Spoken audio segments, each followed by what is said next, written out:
Wisata religi melihat proses pembuatan Al-Quran dimulai di tempat ini.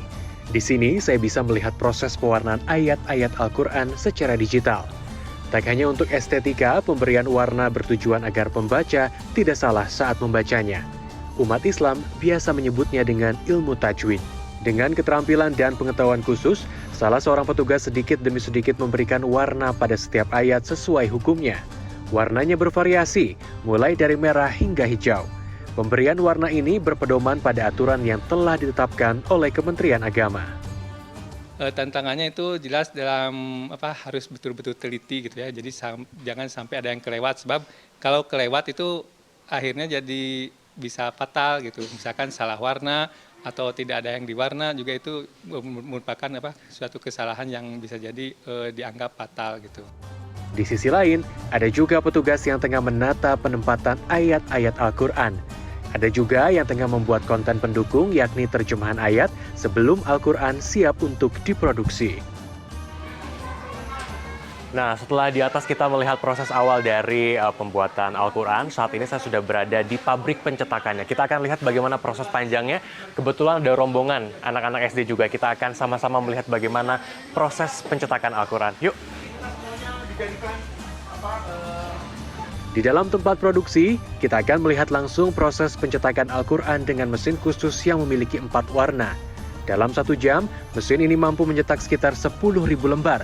Lembaran yang sudah dicetak akan diperiksa untuk memastikan tidak ada kesalahan pencetakan. Proses berikutnya adalah pelipatan lembaran ayat Al-Quran menggunakan mesin. Lembaran yang sudah dilipat akan disimpan kembali di dalam alat khusus. Secara otomatis, lembaran akan tersusun sesuai dengan halaman. Kemudian, Al-Quran akan dijahit dan dipotong agar lebih rapi dan akhirnya disampul. Total, ada 17 tahapan dalam proses pencetakan Al-Quran. Mereka juga dapat melihat bagaimana proses kreatifnya, ya, bagaimana mendesain khot, kemudian bagaimana menyunting naskah, mencari konten-konten pendukung untuk memperjelas sebuah ayat. Mereka juga tahu proses produksinya dari mulai lembaran kertas besar, kemudian dicetak, di QC, sampai jadi sebuah mushaf. Berkunjung ke tempat produksi Al-Quran diakui para pengunjung menjadi pengalaman unik dan berbeda. Tempat yang sudah menjadi lokasi wisata religi sejak 2013 ini tetap menerapkan adab memperlakukan Al-Quran. Masya Allah ya, maksudnya di sini kan betul-betul bagaimana proses Al-Quran itu dijaga ya, dari mulai adabnya seperti apa memperlakukan Al-Quran gitu ya, terus dari kualitas bahan-bahannya juga yang dipastikan halal gitu kan ya. Seru, senang, bisa tahu pembuatan Quran kayak gitu. Terus gimana lagi? Ya seru, ketawa-tawa bareng, bisa menghafal terus. Seru.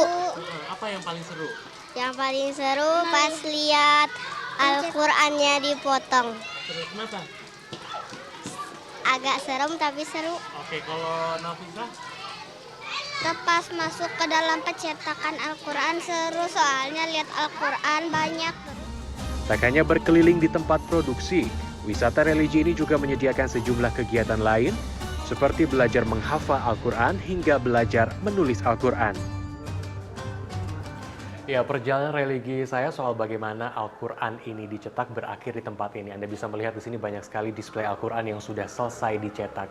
Wah, ternyata prosesnya cukup panjang. Kalau saya coba hitung tadi sekitar 17, QC-nya saja sampai 3 kali untuk kemudian Al-Quran bisa sampai di tangan Anda. Mudah-mudahan ini bisa menjadi inspirasi dan juga ilmu serta pengalaman baru untuk Anda. Kiki Haryadi, Rizky Rahadian, Bandung, Jawa Barat.